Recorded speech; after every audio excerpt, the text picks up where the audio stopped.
Kitchen मध्ये आपलं स्वागत आहे। तर आज आपण बनवणार आहोत छान असे तिळाचे लाडू। कारण आता मकर संक्रांतीचा सण जवळ आहे, तर आपल्याला तिळाचे लाडू त्यावेळेस लागतात, म्हणून आपण छान असे तिळाचे लाडू आज बनवून घेणार आहोत। तर त्यासाठी अगदी कमी साहित्यात छान असे लाडू तयार होतात। 1 पाव मी इथे तीळ घेतलेली आहे, 1 पाव गूळ, 1 जायफळ आणि 1 चमचा फक्त आपल्याला तूप लागणार आहे। एवढ्याच साहित्यात आपले छान असे लाडू तयार होतील। तर सर्वात आधी आपल्याला तीळ भाजून घ्यायचे आहे, तर मी तीळ भाजून घेते। मी कढई छान अशी गरम करून घेतलेली आहे, त्यात आपल्याला तीळ छान असे भाजून घ्यायचे आहेत। खरपूस तीळ व्यवस्थित भाजायचे, म्हणजे लाडू छान लागतात। तर मी छान अशी तीळ आता भाजून घेते। हे बघा, मंद आचेवर मी तीळ अशी छान व्यवस्थित भाजून घेतलेली आहे। तर ही तीळ आता आपल्याला एका बाउल मध्ये काढून घ्यायची आहे। मध्ये तीळ छान भाजून घेतली होती, तर त्याच कढईत आपण इथे घालणार आहोत 2 चमचे तूप। तूप घालायचं म्हणजे गुळाचा पाक छान तयार होतो। आणि त्यामध्ये टाकणार आहोत आपण किसून करून घेतलेला गूळ।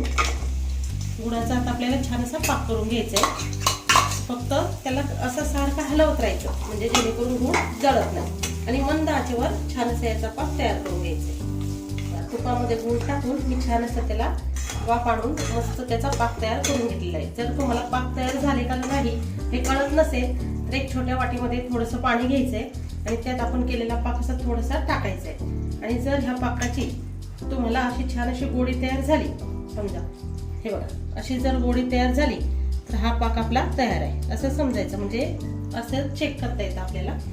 तर आपण यामध्ये आता गॅस बंद करून तीळ घालणार आहोत। हे बघा, आता हा पाक आपला तयार आहे। आता मी गॅस बंद करते आणि यामध्ये तीळ ऍड करून छान अशा हलवून घेते।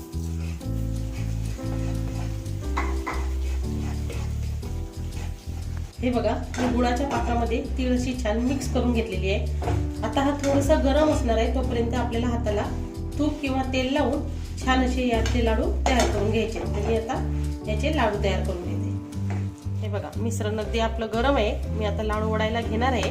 त्यात मी आता ह्या स्टेपला थोडंसं जायफळ मिक्स करणार आहे, जेणेकरून वास पण छान येतो आणि खायला पण टेस्ट छान लागते। जायफळ आपल्याला सगळे शेवटी घालायचे आणि आता आपल्याला याचे लाडू छान असे वळून घ्यायचे। तर मी आता लाडू तयार करून घेते। हे बघा, असे लाडू नक्की बनवा, खूप छान होतात। अगदी कमी वेळेत आपले लाडू तयार झालेत आणि जायफळ अगदी कमी प्रमाणात आपल्याला यामध्ये घालायचे। आणि लाडू तयार करण्यासाठी लाडवाचं रवण तयार केलं की लगेच लाडू तयार करून घ्यायचे, नाहीतर मग थोडा वेळ गरम पाण्यात कढई ठेवायची खाली आणि मग लाडू वळायचे, म्हणजे लाडू असे छान तयार होतात। तर एन्जॉय करा, असे लाडू नक्की बनवा। आणि मकर संक्रांतीच्या सर्वांना हार्दिक शुभेच्छा। आणि माझ्या चॅनलला लाईक, शेअर, सबस्क्राईब करायला विसरू नका। Thank you so much. Bye.